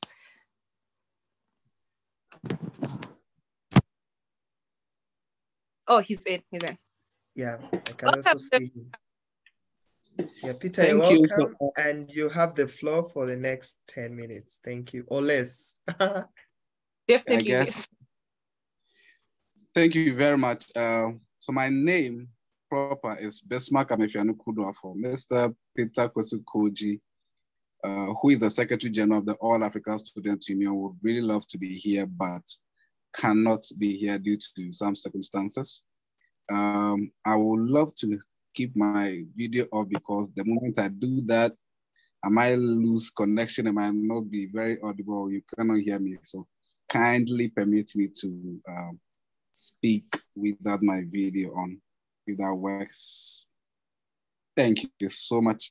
So first of all, I'm very grateful to the organizers for this opportunity. I think gatherings of this kind are always a delight to me. Also consider this as coming from the Secretary General who has instructed me to speak on his behalf in this regard. Sessions of this kind are always very insightful. And for me as a leader of a youth and student organization, it's very interesting to hear the very insightful comments and presentations that have been offered by previous speakers who have touched on very salient issues of importance to my organization. So I'm the Secretary General for the All Africa Students Union, which is headquartered here in Ghana. The organization represents students across Africa. We have representation in all African countries. And specifically, we work in the areas of capacity building, democracy and good governance, environment and climate action, education and student rights. We also work in Pan-Africanism and African culture. We work in the gender space, and we also work in the migration space. Most importantly, we work in spaces that considers the SDG as very, very paramount, and also consider the Agenda 2062 are very, very important to us as youth and students. This year's theme for the International Youth Day cannot but be very, very insightful, very, very important. The fact that we are discussing intergenerational solidarity and creating a world for all ages means that we have to be very conscious of our elderly people, we as young people, and the younger generations that are before will be coming after us. Now, one of the spaces where I think that intergenerational solidarity must really, really be considered is the space of climate action. I think my previous speakers have highlighted one with the other on that issue. Somebody discussed environment, somebody discussed entrepreneurship. I think another person also discussed solidarity with government bodies. The lady who actually spoke about entrepreneurship was really caught my attention. But I also think that climate action has become very, very paramount. And it's something that I believe most of us have heard of. SDG 13 specifically is asking for us to combat climate change and its impact. As students and youth as we are, and I believe for most of us here, we have all been through the university that we are preparing to go, been through, or come what may, we'll be there someday. It is one of the spaces where issues about carbon emission is very high in, yet the statistics have shown that only 3% of universities worldwide have signed up to reducing their carbon emission impacts. But if you weigh universities, especially with regards to our lecturers traveling to other universities to lecture, going on conferences and summits, our students taking buses to schools, or the school operating some machines, cooking vendors or cafeterias on campuses that uses gas and all that. And even as a students using different gadgets, it means so much that we also contribute to the carbon emissions. And it puts some responsibility on us to ensure that we are able to also, first and foremost, be conscious of what we are emitting, and then taking more proactive action to reducing our carbon footprint. Students, professors, lecturers, school workers, all of us have contributed. Now, these categories of us, whether we are students between the ages of 15 to 20 or 19, whether we are lecturers from 25 to 30 or younger, or lecturers from 40 to 50s, or whether we are professors or professor emeritus, or we are even alumni of the institutions, we can be categorized as different generations. And to the extent that all of us go to the university and we contribute to the carbon emission, it means that that generation, that generational group of people should work together some way or the other to ensure that our carbon footprints are reduced. It means that for the current generations on campuses, if, for instance, your curriculum does not include anything about climate education, I dare say that you are messing up, or you might be reading the wrong courses, because no matter the course you are reading on a university campus, this year, this age of the world we are in, come what may, you should be educated about the climate. And so we need to take action. Actions we can take might include, first and foremost, encouraging the universities to include climate education in our curricula. So go to your curriculum. If you're in level 100, level 200, level 300, level 400, look at your prospectus and see if there's anything climate education. If there's nothing in there, you need to take action. I'm not asking you to take violent actions, which is very synonymous with us in this part of the world, but you can take very diplomatic actions and take up action with your student unions on campus. Go to the right channels, encourage your students, their school leadership and management, and make the case. What is on your side is that climate issues have become a worldwide issue, and your school management cannot say that they are not aware. You have to rely on your school alumnus bodies to be able to push an agenda of this kind, and you will be successful. If all of us should take this climate issue very, very seriously, we will be contributing to reducing our carbon footprint. It is something that is very, very dear to me, and I think it might be very, very dear to you as well. Yourself and the children you'll be bringing forth in the world, if you have some already, hallelujah be to you. But if you are on the verge of getting married, definitely you're going to have children. And you must all live a better world for our children. This year's International Youth Day should make us aware that we need solidarity among ourselves, whether we are young or old. We need to come together to combat climate action. And this is very, very important to all of us. And I thank you so much for granting me this opportunity to deliver this message to you. Thank you so much. Wow, thank you very much, Peter, in a very calm voice. I don't know why most colleagues from West Africa and, you know, there's a way South Africa and then like towards the south, then you go to the West, the voice keeps coming down for the gentleman. And I don't know how they do it, but yes, I think they're always careful of the of the environment. They don't want to spoil the environment. And yes, that is still SDG. You know, SDG 13 talks about climate action, 14 life below water, and then 15 life on land. Yes, indeed. By the way, just before I hand it over to Gasa, friends, the nation, actually the globe, has been struggling to achieve, first of all, the Millennium Development Goals. When the SDGs were developed after the Millennium Development Goals left, they generally, it was agreed that we need to bring social workers on board. Now, as young social workers, we are here, and we are not leaving it only to the old social workers. This is a cross-generational effort that we are pursuing. And we are just left with only 2 presenters. After those presenters, friends, our International Youth Conference will be done, and then we will be left with meeting you at a time when we'll call you again. But for now, Gasa, what do you have to say? And then you invite for us. Wow. Actually, he's our last speaker. And then we'll have a conclusive remarks. So after his speech, we'll take a group photo. And then after that, Mayaka will give us the closing remarks. Then we'll be out. So over to you, Gasa.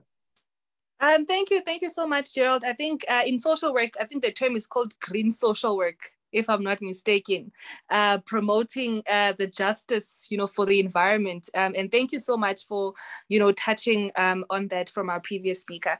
I think others call it eco-social work, but anyway, over to you, Gasa. It's okay.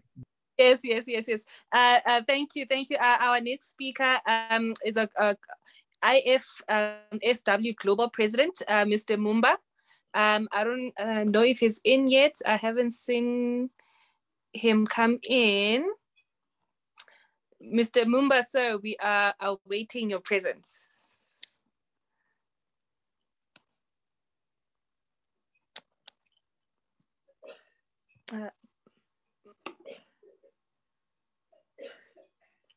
Is he able to connect?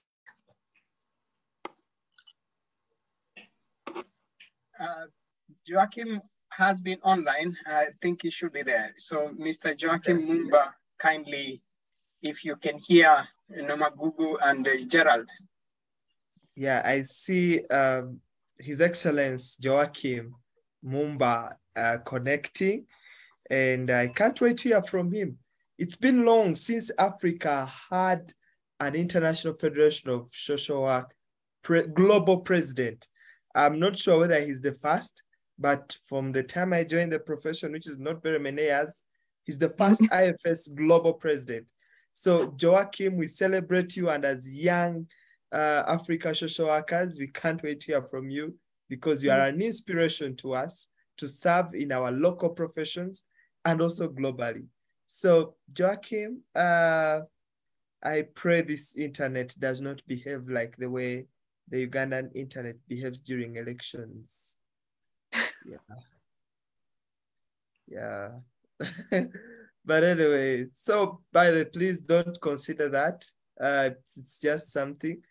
Well, I would wish to recognize now our colleagues from the Global Social Service Workforce. Their director has been on call and left a message to us, which says, thanks for the wonderful opportunity to meet and hear from you. We are looking forward to working more closely with your new inspiring network for young African social workers, both students and practitioners. Wow, thank you very much, Hag, Salmon. We are excited. Guys, do you know that such a statement does not come easily? It comes with opportunities. You know, the Global Social Service Work Alliance has got a number of organizations that it works with. The president of social work here in Uganda is a member of the Global Social Service Workforce. That is Michael Byamukama. So these opportunities could come with an internship, you know, a fully paid internship placement for you in a different country. Imagine, and all that is sorted. But Gasa, what do you have to say? I see people, I really love the engagements on the chat. I love that people are sharing, they're wanting to join the group. So maybe after this, we can continue the conversation on our WhatsApp group and have everyone engaged. But I think there was one message that actually I wanted to read earlier that just really summarized what our panelists and our speakers were speaking on. Let me just find it. Sorry. Yeah, sometimes these messages can come in so very many, but it remains beautiful. Have you got it? One more second, just sliding. It's okay. It's okay. You know, we enjoy receiving feedback from you, friends, and we don't take this lightly. That's why this is being recorded. By the way, we have a social media platform that is the Young African Social Workers. So please like the page, follow it. We'll always keep communicating. For all of you that got at least a glimpse of your poster for this conference, we are excited. So feel free to, let's keep the fire burning as social work professionals. Mayaka, have you got any communication? But Gasa, have you got the chat? Yes, I have. Actually, yes, from, what does it say? It's actually from Adebayo from Nigeria Association of Social Workers. So they say this is a welcome development. Africans must write their own stories, must write stories by themselves because no one can do it for us. Young people must take the lead role to change the narrative. Young social workers in Africa need to cooperate and work together to ensure that each country has a regulatory framework for social workers to practice their profession without any hindrance, like how it's done in Europe, in Asia and the USA. So thank you for that. You know, we really need to come together as young people and young social workers, you know, strengthen our profession, strengthen our research, you know, come together with social entrepreneurship. You know, that does not come free. I hope you guys heard Gerald. He said social entrepreneurship is not free. Yeah. And come in with that. Thank you so much. Let me just try find more messages from the chat. Yeah, as you find them, Mayaka, could you confirm whether the president is ready to make his submission? Thank you, Gerald. I'm trying to follow up. There was some technical issue that we are trying to resolve. Probably as we wait to resolve it, we can continue with the chat, or if there is an hand, I don't know if the person has a question, just continue for some minutes. Thank you. Okay, we apologize that we might be taking, exceeding with 10 minutes, just allow us. Thank you all. Okay, so Amos, your hand is up. We've not been taking audio submissions, but kindly, I pray you'll be a very good colleague. And Amos, in less than 30 seconds, what is your concern or submission? Okay, thank you, Mr. Presenter. My concern is all about you guys think.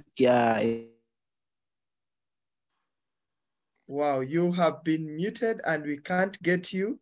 But let's hear from Bradley Madati. Yes. Madati, yeah. Greetings from Bosnia. I'm Bradley Madati, social worker in Tanzania. It's beautiful to be here and to learn from this network. And I just wanted to continue encouraging fellow young people to be aggressive to such opportunities. They are the ones which will help us to learn more and to stay connected. I was part of the social workers conference in Rwanda last year, and it meant a lot for me. So mine was just an encouragement, and to appreciate you, Gerard and Mayaka and all others for the great work that you guys have been doing. I'm glad to be part of this. Well, thank you very much, Madati. Yes, and you know, it begins slowly. Good to know that you were with us last time virtually in Kigali. And next year, we are hoping to be in most likely Western Africa. That will be communicated. But God knows your hand is up. I hope that is your name. But Maseko, briefly, as we wait to hear from Mayaka.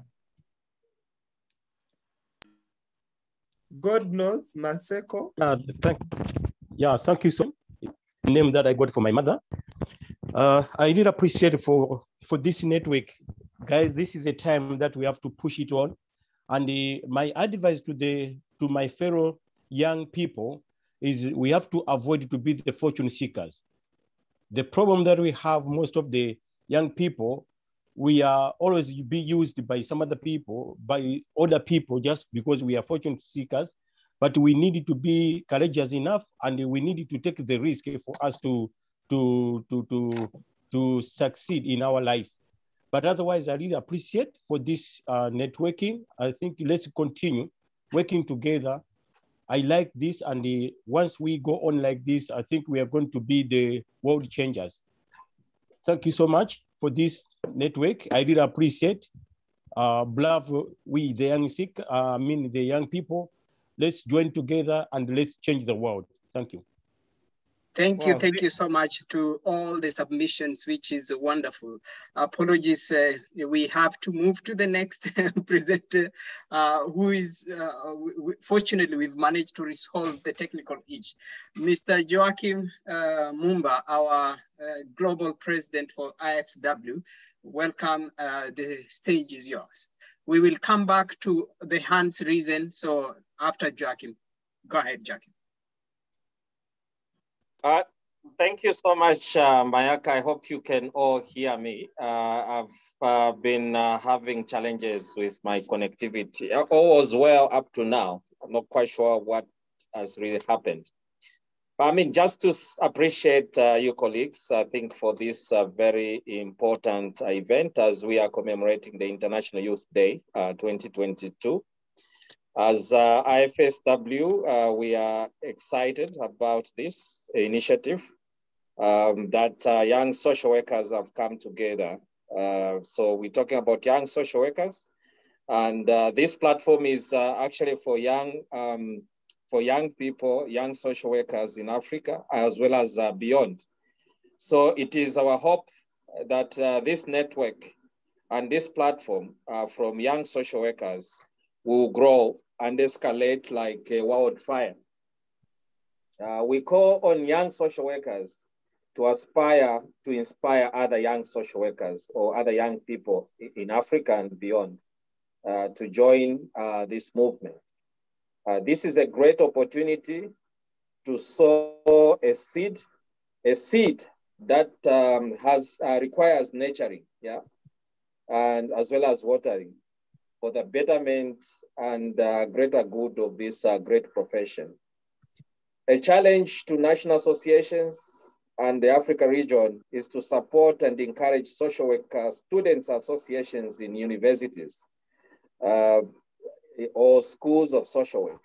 So this has to be encouraged because we got to plant a seed, we got to nurture a seed, we got to ensure that we encourage young people to come together and also join the fraternity in terms of taking up opportunities. So we got also to create opportunities for young social workers to participate in all local as well as regional activities, create an enabling environment for youths, young social workers to take up leadership positions within the region, as well as national associations. So youths are not only future leaders, but leaders of today, as the future begins now. So the future is now. So the future is not next year. The future is not 60 years from now. The future is now. So we got to encourage youths to take up leadership roles in our national associations, as well as participate in leadership at regional level, even at the global level. Yeah. So we call upon national associations to take up this challenge by doing what has to be done, by creating opportunities for youths and young people. So let us break these national boundaries, national borders, taking advantage of social media and virtual platforms to increase and grow this network. Youths of Africa, young social workers in Africa and beyond, arise and be part of the change that we desire to see. So we need to be part of the change, and we need to be the change itself that we want to see. We cannot only be sitting by the fence, complaining that as youths we are not participating in national politics. Not only national politics, we need to start demonstrating our readiness to participate in national politics by engaging even in professional activities such as these. So this year's theme, intergenerational solidarity, creating an all-inclusive Africa, for me brings to the fore, the idea about Ubuntu, because when you're talking about Ubuntu, we see, solidarity in there, we see inclusiveness in there. And, as IFSW leadership, both at global, regional, as well as at national levels, we need to ensure that we are inclusive to the voices of the youths. We create that enabling environment to ensure that youths participate and are involved. So on behalf of the Federation, we would like to assure you of our support and that we are committed to creating an enabling environment for young social workers to get involved in the activities and affairs of the Federation. We shall endeavor to promote the youth wing of the Federation so as to nurture and grow this network. Last but not least, we appreciate the opportunity to be part of this conversation. We are immensely grateful to Mayaka for putting this whole thing together. We've been talking for years and talking about, mobilizing young social workers. But I think this has gone beyond talking. We've started seeing the fruits and also action. We also appreciate the moderators who have been very good moderators throughout this evening, as well as all the speakers that participated in this conversation. Thank you also to the regional leadership. I saw my mentor, one of my mentors, Dr. Noah Morito, on the platform. Thank you so much for allowing me to be part and parcel of this conversation. I also saw Hal Salmon from the Global Social Service Workforce Alliance.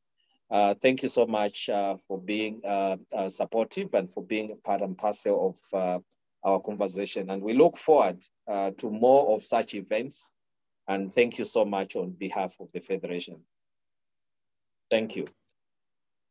Wow, thank you very much, Mr. President.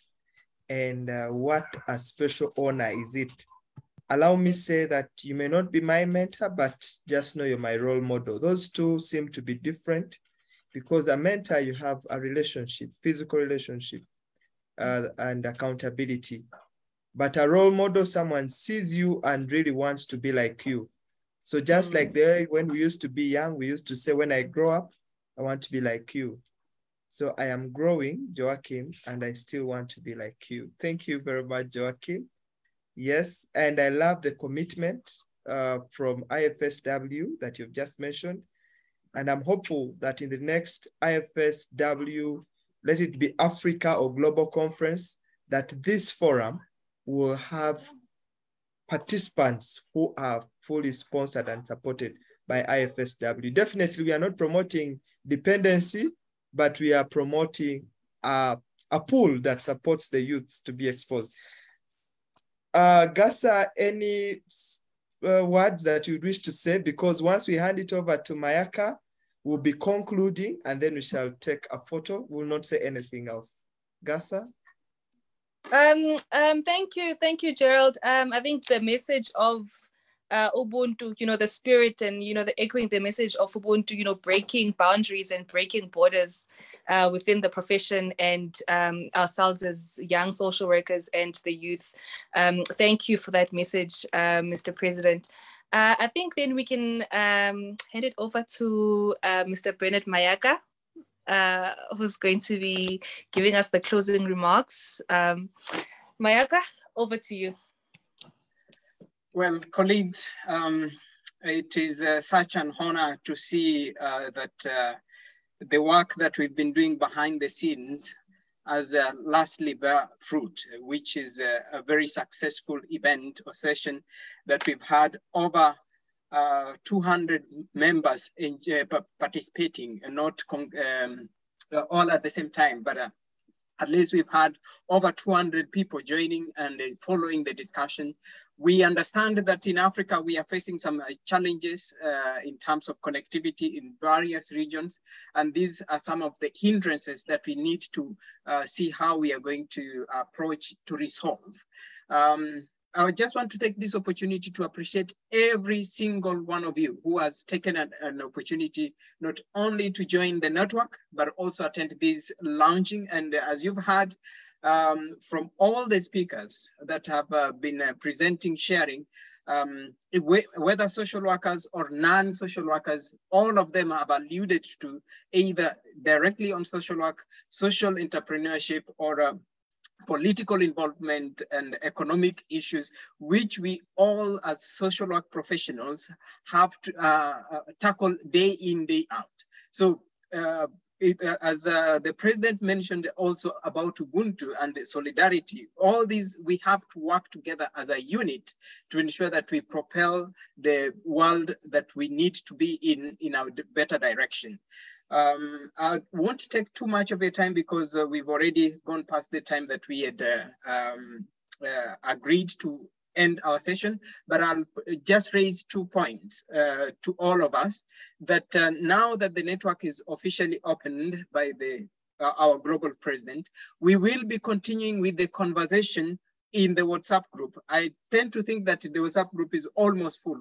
We might have to look for another platform that we can bring all of us together. I know we are over 1,000 or even over 10,000 social workers in Africa.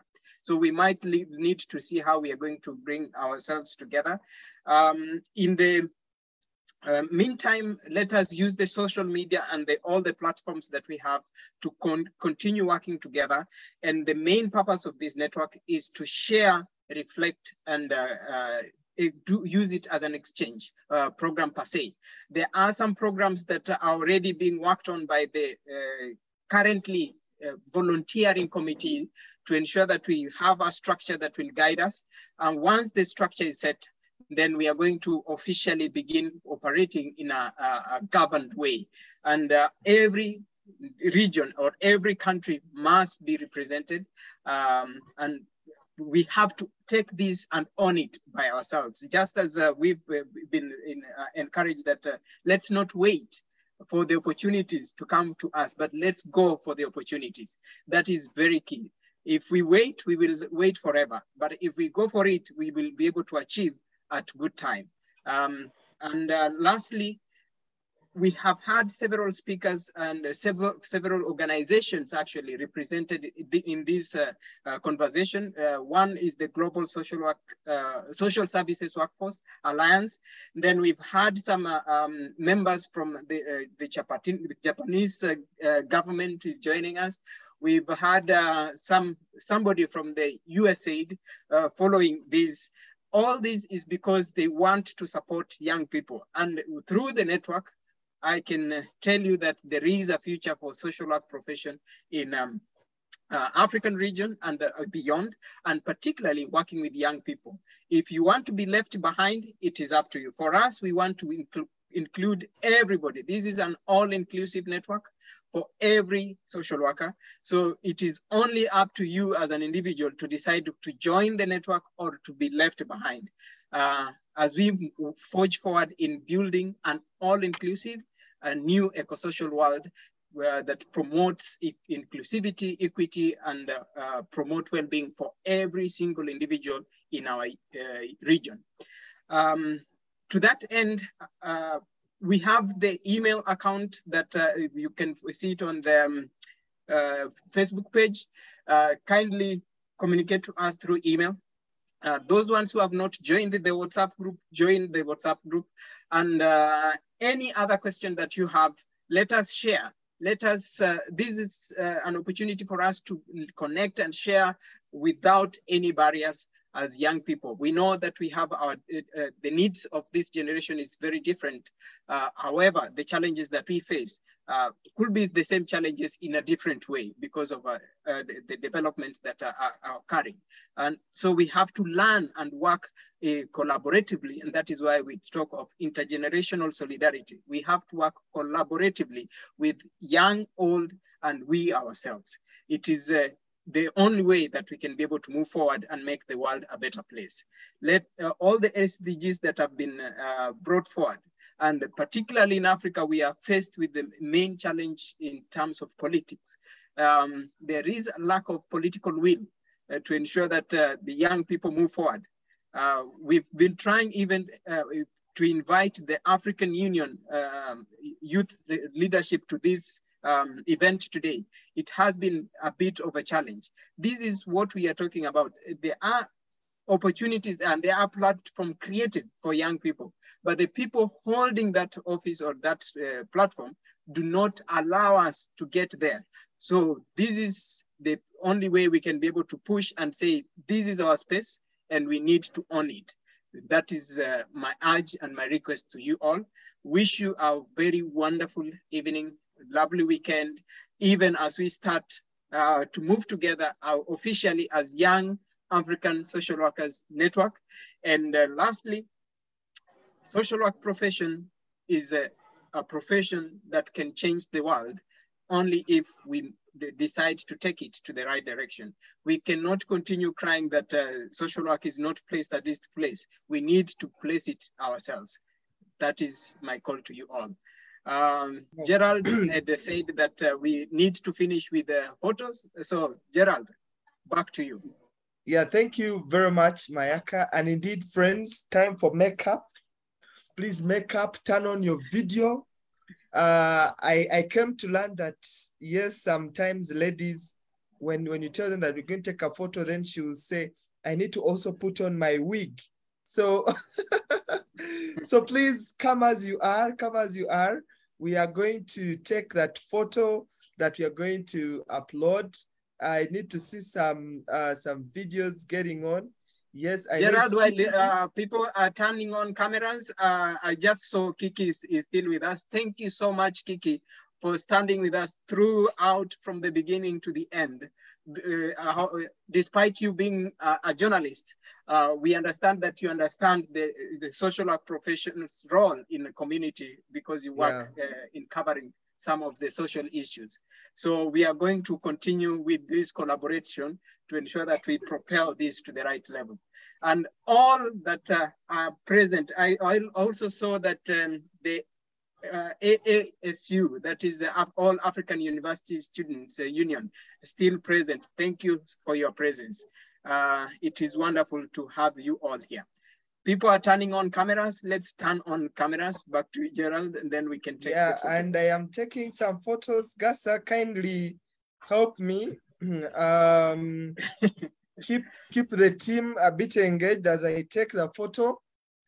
Well, Gasa is coming on. I want to apologize that we couldn't allow everybody to speak, but we will create another meeting that it will be purely for us. So we will be able to speak within ourselves, share, reflect, and all that. And this one is coming soon, maybe even next week, we don't know. So be ready and be available. Gasa, yes, Gasa.